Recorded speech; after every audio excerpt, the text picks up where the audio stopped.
जय हिंद दोस्तों। आज मैं बात करने जा रहा हूं आवास योजना के बारे में। आवास योजना आपने सुना ही होगा। गांव में, पंचायतों में लोगों को आवास का लाभ मिलता है, मतलब सरकार की तरफ से घर दिया जाता है। पहले उसका नाम सभी स्टेट में अलग अलग था, अभी भी किसी किसी स्टेट में अलग अलग योजना का नाम है, लेकिन गरीबों को मिलता है। आपने देखा होगा, गरीबों को घर बनाने के लिए कुछ सरकार की तरफ से राशि दी जाती है। कहीं पर 1,20,000 रुपया दी जाती है, कहीं पे 1.5 लाख रुपया दिया जाता है, कहीं पे 1,75,000 रुपया दिया जाता है। सब अलग अलग स्टेट में अलग अलग राशि दिया जाता है। ये हालांकि केंद्र सरकार की योजना है, लेकिन स्टेट में जाते ही ये अलग अलग नाम से योजना वहाँ के स्टेट गवर्नमेंट जो होते हैं वो चालू कर देते हैं। जैसे पहले इस योजना का नाम था इंदिरा आवास योजना। आपने सुना होगा इंदिरा आवास योजना, जो गांव में, पंचायत में लोगों को मिलता था और शहरों में अलग मिलता था। वो अलग योजना था, वो भी आवास योजना ही था। लेकिन अब सभी को एक जगह करके कर दिया गया है पीएम आवास योजना, मतलब प्रधानमंत्री आवास योजना।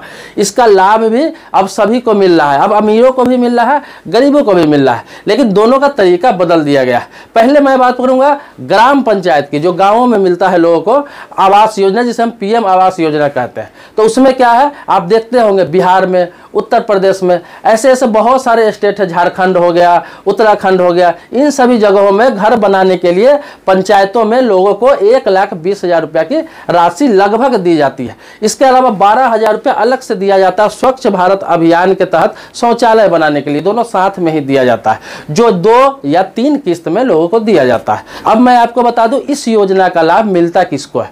तो मैं आपको बता दूं 2011 में आपने देखा होगा कि पूरा भारत में जनगणना हुआ था। पूरे भारत में जनगणना हुआ था, जिसे एनपीआर बोलते हैं, नेशनल पॉपुलेशन रजिस्टर। तो यह हर 10-12 साल के बाद होता है। तो 2011 में हुआ था। उसमें क्या होता, जो जनगणना हुआ था उसके आधार पर तय किया गया था। क्या तय किया गया था? 2 कैटेगरी बनाया गया था, एक एपीएल और एक बीपीएल। एपीएल बीपीएल बनाया जाता है, आपने सुना भी होगा, गाँवों में होता है। एपीएल का मतलब होता है एबव पॉवर्टी लाइन, और बीपीएल का मतलब होता है बिलो पॉवर्टी लाइन। मतलब कि बिलो पॉवर्टी लाइन मतलब हो गया गरीबी रेखा से नीचे, और एपीएल जो एबव पॉवर्टी लाइन हो गया वो गरीबी रेखा से ऊपर। तो 2 कैटेगरी बनाया गया था, एपीएल और बीपीएल। अब एपीएल किसके लिए बनाया गया था? उसमें जब जनगणना हुआ था तो लोगों के घर घर जाकर जनगणना होता है। आपको पता ही है, घर घर जाकर पूछा जाता है कि आपके पास क्या है, क्या रोजगार का साधन है, आप कितने कमाते हैं, आपके बच्चे कितना एजुकेटेड है, आपके पास कितना जमीन है, आपके पास कौन सी गाड़ी है। सारा चीज आपसे लिया जाता है ब्यौरा, और उसके आधार पर तय किया जाता है कि आपकी स्थिति कैसी है। तो गरीबी रेखा से नीचे उसको रखा गया। सभी स्टेट का अलग अलग दायरा बनाया गया। सब स्टेट गवर्नमेंट ने अलग अलग हिसाब से बनाया कि कितना कमाने वाला गरीबी रेखा से ऊपर होगा और कितना कम कमाने वाला गरीबी रेखा से नीचे होगा। तो ये आपको अपने स्टेट में तय करना है, अपने पंचायत में पूछना है जाकर, अपने प्रधान से या मुखिया से जाकर पूछना है, मतलब सालाना इनकम कितना होना चाहिए कि गरीबी रेखा से नीचे का है। तो ये तो बात छोड़िए, ये पूछने की जरूरत भी नहीं है, क्योंकि 2011 में जनगणना हुआ था और उसके आधार पर सभी को तय कर दिया गया। अब अगला जनगणना जब होगा, 1 साल में हो, 2 साल में हो, उसकी तैयारी हो रही है, तो फिर नए सिरे से तय किया जाएगा। लेकिन अभी तक जो बीपीएल में चले गए वो बीपीएल में है, जो एपीएल में चले गए वो एपीएल में है। तो उसी आधार पर सारी सुविधा दी जाती है। जैसे मैं आपको बता दूं कि राशन कार्ड भी मिलता है, तो एपीएल बीपीएल के आधार पर ही मिलता है। अब जो बीपीएल में लोग होते हैं उसको राशन कार्ड मिलता है अंत्योदय राशन कार्ड, अंत्योदय योजना के तहत उसको राशन कार्ड मिलता है, और उसको जो अनाज मिलता है वो 35 किलो मिलता है, एक मुश्त 35 किलो मिलता है। लेकिन जो एपीएल में, जो लोग एपीएल में है उसको भी राशन मिलता है, ये नहीं कि नहीं मिलता है, लेकिन उन्हें पर व्यक्ति 5 किलो के हिसाब से दिया जाता है। अगर घर में 3 सदस्य है, 4 सदस्य है, तो 5 किलो के हिसाब से उसे 20 किलो ही मिलेगा, 3 सदस्य के हिसाब से 15 किलो मिलेगा। लेकिन बीपीएल में जो लोग हैं तो उसे अंत्योदय योजना के तहत एक व्यक्ति के नाम पर, चाहे 2 लोग हो, 3 लोग हो, 4 लोग हो, जितने भी लोग हो, उससे मतलब नहीं है, उनको 35 किलो अनाज मिल जाता है। 35 किलो मिलता ही है, इसके अलावा भी बहुत सारा चीज एक्स्ट्रा भी उन्हें दिया जाता है। इसी प्रकार से तय किया गया कि आवास योजना का लाभ सिर्फ बीपीएल धारी को ही मिलेगा। इसमें क्या होता है, सरकार है उसके लिए बिना बताए लिस्ट जारी कर देती है। आप पंचायत में देखेंगे, चाहे बिहार हो, झारखंड हो, उत्तर प्रदेश हो, उत्तराखंड हो, वेस्ट बंगाल हो, कोई भी स्टेट हो, मैं तो एग्जांपल के तौर पर इतना स्टेट बता रहा हूँ, कोई भी स्टेट हो, हर जगह सरकार की तरफ से आवास योजना दी जाती है। अब आवास योजना में क्या होता है कि जो बीपीएल धारी है, जिसका बीपीएल में जनगणना में नाम आ गया, एक एक करके सभी का लिस्ट जारी किया जाता है। हर साल लिस्ट जारी किया जाता है। आपने देखा होगा कि आपके गांव में भी, आपके पंचायत में भी लोगों को आवास योजना का लाभ मिल रहा होगा। आवास योजना का लाभ मिल रहा होगा, सरकार की तरफ से देता है। उसमें क्या है, उसमें सारा रोल किसका होता है, आपके पंचायत का मुखिया का।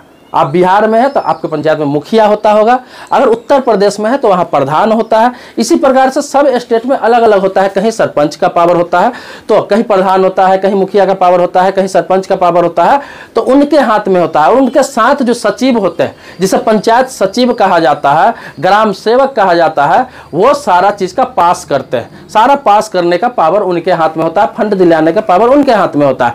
तो आपके पंचायत में अगर मुखिया है, प्रधान है, सरपंच है, आप उनसे संपर्क करके पता कर सकते हैं कि मेरा नाम बीपीएल में है तो मुझे अब तक क्यों नहीं मिला। अगर आपको नहीं मिला होगा, लिस्ट जारी हर साल होता है, लिस्ट में नाम देख सकते हैं, तो आपको भी आज न कल मिलेगा अगर आप बीपीएल धारी है तो। ये जो आवास योजना का लाभ मिलता है, इसमें बहुत सारी चीज़ देखी जाती है। जैसे आपके पास घर पक्का नहीं होना चाहिए, फूस का घर हो, झोपड़ी का घर हो, आपका छत का मकान बना हुआ नहीं होना चाहिए। हालांकि गांव में जिनके पास मकान है, गाड़ी है, घोड़ा है, सारा चीज़ है, वो लोग भी लाभ उठा लेते हैं, सेटिंग करके गलत तरीके से लाभ उठा लेते हैं। मिल भी रहा है, लोग देखते भी है कि लोगों को मिलता है, तो ऐसा करते हैं बहुत सारे लोग। लेकिन ये आता है किसके लिए, जो वाकई में गरीब है, जिनके पास घर बनाने को पैसे नहीं है, उन लोगों को ये चीज़ मिलता है। और इसमें मांगना नहीं पड़ता है, आपको मुखिया से संपर्क करना है, पंचायत सेवक से संपर्क करना है, किसी एक से संपर्क करना है, या फिर प्रधान है आपके पंचायत में तो प्रधान से संपर्क करना है। वो आपको बता देगा कि लिस्ट में आपका नाम कब आएगा, कब आपका नाम जारी होगा। बीपीएल में नाम है तो आपको मिलना ही मिलना है। अगर आप एक बार लाभ उठा चुके हैं, पहले आपको मिल चुका है इस योजना का लाभ, तो दोबारा आपको नहीं मिलेगा। तो आपको बता दूं कि यही सब इसका कंडीशन है। दूसरा, पीएम आवास योजना के तहत लोन भी मिलता है। मैं आपको बता दूं कि पीएम आवास योजना के तहत लोन भी मिलता है, क्योंकि केंद्र सरकार का कहना था कि 2022 तक हर व्यक्ति को अपना घर होना चाहिए और पक्का घर होना चाहिए। इसके तहत लगभग 5 सालों से रेगुलर लोगों को लोन दिया जाता है। साल में एक बार ये खोला जाता है पोर्टल पीएम आवास योजना का, वहाँ लोग अप्लाई करते हैं, चाहे आप गांव के रहने वाले हो, शहर के रहने वाले हो, इससे कोई फर्क नहीं पड़ता है। तो इसमें क्या है, इसमें एपीएल बीपीएल का चक्कर नहीं। जो लोन योजना है इसमें एपीएल बीपीएल का चक्कर नहीं है। आपका इनकम सालाना 3 लाख रुपया भी है तो भी आपको लोन मिल जाएगा 6 लाख रुपया तक। अगर आपका इनकम सालाना 6 लाख रुपया है तो भी आपको लोन मिल जाएगा 7-8 लाख रुपया तक। अगर आपका इनकम सालाना 12 लाख रुपया है तो भी आपको लोन मिल जाएगा 18-20 लाख रुपया तक। तो इस तरह कैटेगरी 3 कैटेगरी में बांटा गया है। तो इसमें एपीएल बीपीएल का चक्कर नहीं है। इसमें कंडीशन क्या है कि आपके पास आपके नाम से कोई मकान नहीं होना चाहिए, आपके नाम से कोई दूसरा मकान नहीं होना चाहिए। तो इसमें क्या है, लोन आपको अच्छा खासा मिल जाता है।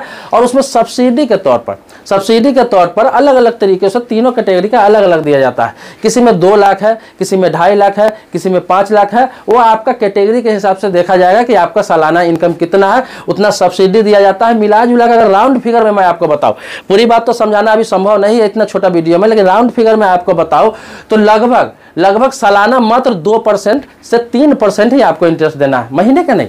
सालाना 2% से 3% ही इंटरेस्ट लगता है। अगर सब्सिडी काट दिया जाए तो सब्सिडी काट के तो आपको जो भी लोन मिलेगा उसमें बहुत सारा फायदा हो जाता है। इस पैसे से जो लोन मिलेगा उस पैसे से आप फ्लैट भी खरीद सकते हैं, उस पैसे से आप घर बना भी सकते हैं, या फिर घर बना हुआ है फिर भी ऊपर का काम करा सकते हैं। तो इस योजना का लाभ किसी प्रकार से आप ले सकते हैं। तो ये पोर्टल है, साल में एक बार ही खुलता है। अभी फिलहाल बंद किया गया है और लगभग दिसंबर में ही बंद कर दिया गया था। अब इस साल कब खोला जाएगा इसका अभी तय तिथि नहीं है, लेकिन हर साल एक बार खोला जाता है पोर्टल को। लोग अप्लाई करते हैं, फिर लिस्ट जारी होता है और सब्सिडी का लाभ मिलता है। लेकिन जो लोग ग्रामीण इलाके में रहते हैं, गांव में रहते हैं, उन्हें लोन का चक्कर नहीं होता है। जो बीपीएल में है उन्हें लोन का कोई टेंशन ही नहीं, उन्हें डायरेक्ट पैसा दे दिया जाता है कि ये पहली किस्त रहा, घर स्टार्ट करो, जैसे ऊपर तक बनाओगे दूसरी किस्त मिलेगा, फिर छत बनाओगे, लिंटर बनाओगे तो तीसरी किस्त आपको मिल जाएगा, फाइनल किस्त मिल जाएगा। तो उनको डायरेक्ट पैसा ही मिल जाता है, चाहे वो 1,20,000 हो, 1.5 लाख हो, 1,75,000 हो। सभी स्टेट का अलग अलग बना हुआ है। इसमें होता क्या है कि केंद्र सरकार 60% पैसा देती है,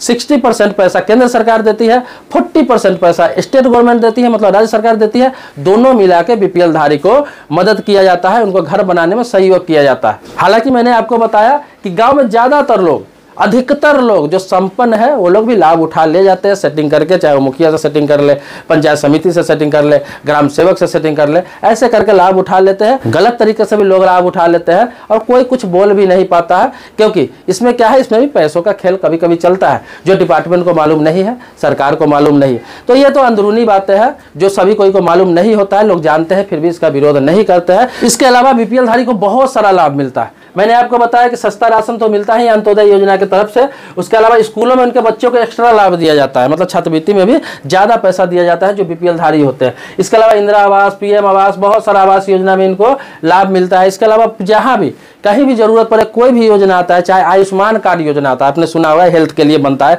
आयुष्मान कार्ड योजना, ये सबसे पहले लिस्ट जो निकला वो बीपीएल धारी के लिए ही निकला और अभी भी चल रहा है। बीपीएल धारी को ही पहले मिलता है, जो बीपीएल में जिनका नाम है जनगणना के आधार पर उन्हें ही मिलता है आयुष्मान कार्ड या आयुष्मान गोल्डन कार्ड, जिसमें 5 लाख रुपया तक वो इलाज किसी भी हॉस्पिटल में करा सकते हैं, चाहे सरकारी हो चाहे प्राइवेट हो, उस कार्ड के आधार पर। इसके अलावा मनरेगा में जो काम मिलता है, मनरेगा, तो उसमें भी बीपीएल धारी को ही प्राथमिकता दिया जाता है, सबसे पहले उसी को काम मिलता है और उसी का कार्ड बनता है और उसी को इस योजना का लाभ मिलता है। इसके अलावा बहुत सारी जितने भी सरकारी योजना आता है, मैं आपको बता दूं सरकार पहले जो भी योजना लॉन्च करती है वो सबसे पहले बीपीएल धारी के लिए करती है, सारा योजना का लाभ मिलता है बहुत सारा। तो जरूरी नहीं है कि जानबूझ के बीपीएल धारी बन जाए, जो गरीब है, मजदूर है, उन्हें लाभ लेने दीजिए, जो जरूरतमंद है उसको लाभ लेने दीजिए। आप अगर उस कैटेगरी में नहीं आते हैं तो आपको परेशान होने की जरूरत नहीं है, आप कमाइए अच्छे से और बढ़िए, सरकार को और टैक्स दीजिए, जानबूझ के किसी का हक मत मारिए, किसी का दूसरे का लाभ मत उठाइए। ये नहीं कि सरकारी योजना का लाभ लेने के लिए हम गरीब बने रहेंगे, गरीब ही बन के रहेंगे, ऐसा नहीं है। आप खूब कमाइए, खूब फलिए फूलिए, खूब तरक्की कीजिए, कोशिश कीजिए कि सरकार को दे, तो आपको उसका सुविधा भी मिलेगा, अच्छी बिजली मिलेगी, अच्छा सड़क मिलेगा, अच्छा पानी मिलेगा, अच्छा देश में सुविधा मिलेगा, हर चीज़ स्ट्रांग होगा, देश स्ट्रांग होगा। लेकिन जो मजदूर है, मजबूर है, आप ही के पैसा का उसे जरूरत रहता है, आपके टैक्स के पैसा से उसको मिलता है। जो बिजनेसमैन होते हैं, जो नौकरी पेशा लोग होते हैं, जो बड़े लोग होते हैं, वो लोग टैक्स भरते हैं, उस पैसा से ही गरीबों की मदद की जाती है सरकार के द्वारा। तो आप ही जब उसका लाभ लेने लगेंगे तो गरीबों को कहां से मिलेगा और सरकार क्या कर पाएगी, फिर आगे देश तरक्की नहीं कर पाएगा। बहुत सारे लोग हैं, अभी ई श्रम कार्ड योजना चल रहा था, बहुत सारे ऐसे लोग हैं जो ई श्रम कार्ड बनवा लिया, अच्छा कमाते हैं, साल में 4 लाख 5 लाख 10 लाख रुपए कमाते हैं, ई श्रम कार्ड बनवा लिए। गरीबों के लिए बहुत सारा जो लाभ आता है सरकारी योजना वो लोग उठा लेते हैं, तो ऐसा नहीं करना चाहिए। जो गरीबों के लिए है वो गरीबों का ही रहने दीजिए। दोस्तों, इस टॉपिक पर जितना मुझे जानकारी था और जितनी जानकारी मैंने इकट्ठा कर पाया है उतना मैं आपको बता दिया हूँ। वीडियो लंबा होता जा रहा है, अगर आप चाहते हैं कि इस पर विस्तार से और वीडियो बनाओ और जानकारी दूं तो कमेंट बॉक्स में आप लिख सकते हैं। मैं विस्तार से दोनों योजना के बारे में, चाहे पीएम आवास योजना हो या फिर गांव का आवास योजना हो या फिर पंचायतों का आवास योजना हो, सबके बारे में अलग अलग जानकारी चाहते हैं, विस्तार से जानकारी चाहते हैं तो कमेंट बॉक्स में लिखें, मैं अलग अलग वीडियो बना दूंगा विस्तार से। मिलते हैं नेक्स्ट वीडियो में। आप मेरे चैनल पर नए हैं, पहली बार आए हैं तो चैनल को सब्सक्राइब कर लीजिए, बगल में बेल घंटी है उसको भी दबा लीजिए। लेकिन पुराने सब्सक्राइबर है, पहले से आपने सब्सक्राइब कर रखा है तो इसके लिए धन्यवाद देता हूं। मिलते हैं नेक्स्ट वीडियो में जो आप ही के टॉपिक पर होगा, तब तक के लिए शुक्रिया, धन्यवाद, जय हिंद दोस्तों।